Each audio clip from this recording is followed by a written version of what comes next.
The hardest part of losing everything wasn't sleeping in my truck. It was feeling like my entire worth as a man disappeared with my paycheck. Welcome back to God Showed Up Stories.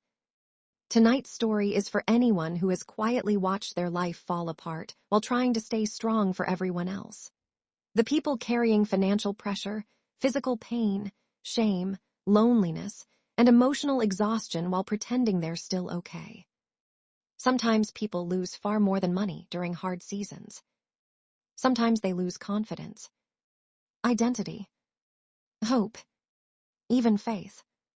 And if you've ever felt ashamed because life did not turn out the way you imagined, this story is for you.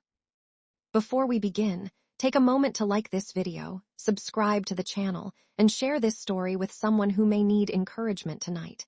And comment below. Have you ever gone through a season where you felt like you lost everything? Never forget this. Sometimes God begins rebuilding people not through dramatic miracles, but through small moments of dignity, compassion, and human kindness when they need it most. All right, let's get into tonight's story.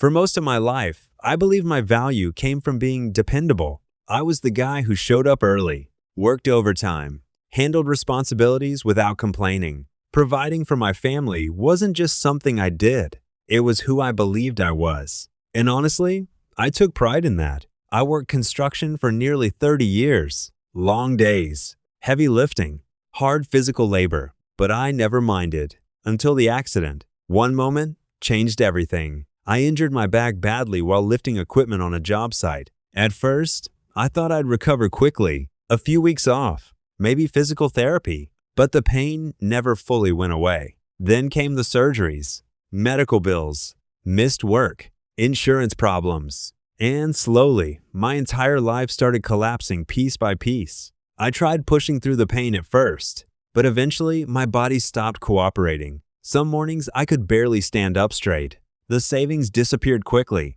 Debt grew faster than I could manage. Credit cards, medical bills, past due notices. Every month felt like trying to hold back a flood with my bare hands. The stress changed me emotionally too. I became quieter, more withdrawn, angrier sometimes. My marriage started falling apart under the pressure. And honestly, I don't even fully blame her. Pain changes people. Financial fear changes people. Eventually, my wife left because neither of us knew how to survive the emotional weight anymore. After that, things spiraled quickly. I lost the house not long afterward. I still remember sitting in my truck staring at the foreclosure paperwork, feeling completely numb emotionally, like I was watching somebody else's life collapse instead of my own. At first, I told people I was staying temporarily with friends, but eventually there were no more places left to go. So I started sleeping in my truck. And honestly, the shame was unbearable. I avoided old coworkers, ignored phone calls, stopped contacting most people entirely, because I couldn't stand the thought of anyone seeing how far I had fallen. During the day, I picked up occasional odd jobs when my back allowed it. Small repairs, moving equipment, anything I physically could manage. Some days the pain was so bad I barely earned enough money for gas and food. At night, I parked in different lots, trying not to attract attention. Walmart parking lots, gas stations, side streets.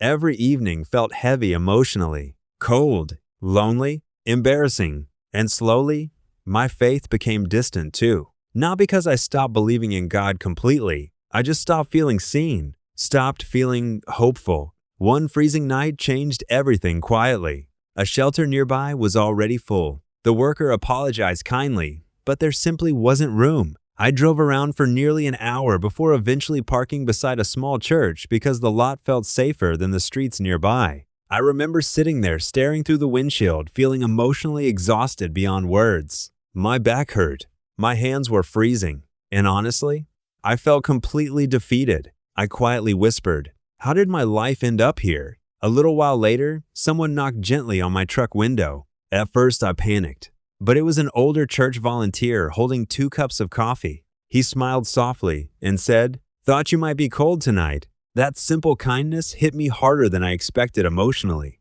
Not because of the coffee, but because he looked at me like I still mattered, like I was still human. He invited me inside where a few volunteers were cleaning up after an evening event. They gave me soup, coffee, a warm place to sit for a while, and strangely enough, nobody treated me like a failure. Nobody looked down on me. Nobody asked uncomfortable questions. They simply talked to me normally, like a person. One volunteer eventually said something I still carry deeply in my heart. Hard seasons happen to people. That doesn't erase their dignity. I cannot fully explain why those words affected me so deeply. Because somewhere along the way, I had stopped believing I deserved dignity anymore. Over the following weeks, I kept returning occasionally, not even for food at first, mostly for conversation, human connection, warmth. Slowly, members of the church, community began helping quietly. One guy connected me to temporary work that didn't strain my back as badly.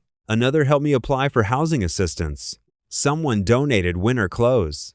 Nothing dramatic happened overnight, but slowly, life became survivable again. And emotionally, something inside me started healing too. One of the biggest moments came when I finally reconnected with my adult daughter after years of emotional distance. I had avoided her partly because of shame. I didn't want her seeing me like this. But eventually we sat together one afternoon drinking coffee outside the church. And through tears, she told me, "Dad, I never stopped loving you." That moment broke something open emotionally inside me. Because for years, I believed my worth disappeared the moment I stopped being able to provide financially. But slowly, God started teaching me something different. My value was never only tied to my paycheck, or my house, or my job title, or my physical strength. I still mattered even during broken seasons. And maybe someone watching tonight needs to hear this too. If life has humbled you, if financial struggles have crushed your confidence, if pain, loss, or failure have made you feel invisible, please remember this. Your difficult season does not erase your worth. And sometimes God shows up quietly, through ordinary people willing to treat hurting humans with compassion instead of judgment. Because sometimes healing begins the moment someone reminds you that you are still worthy of dignity, kindness, and hope. And one day, you may realize, God never abandoned you in the parking lot. He was quietly waiting there through the compassion of people who chose to see your humanity when you could no longer see it yourself. If this story touched your heart today, comment below. God is rebuilding me. And if you're currently walking through financial hardship, chronic pain, loneliness, or emotional exhaustion, please remember this. Your value does not disappear during difficult seasons. Take a moment to like this video, subscribe to the channel, and share this story with someone who may need encouragement tonight. Thank you for spending this time with God Showed Up Stories. And always remember, God always shows up right on time.